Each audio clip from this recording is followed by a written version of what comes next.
fog before 10 a.m. Highs around 80. Northwest winds around 5 miles an hour.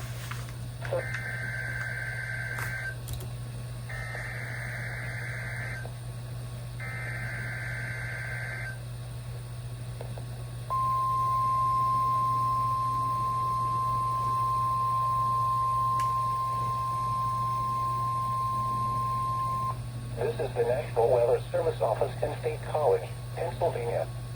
The tones you just heard were a test of the specific area message encoding and tone alert systems. During dangerous weather events, NOAA weather radio receivers can be activated by these systems. A message with information about a watch or warning would follow. Tests of these systems are normally conducted by the National Weather Service between 11 a.m. and noon each Wednesday.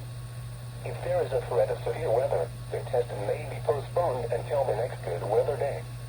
Repeating, this was a test of the specific area message encoding and tone alert systems. For today, cloudy.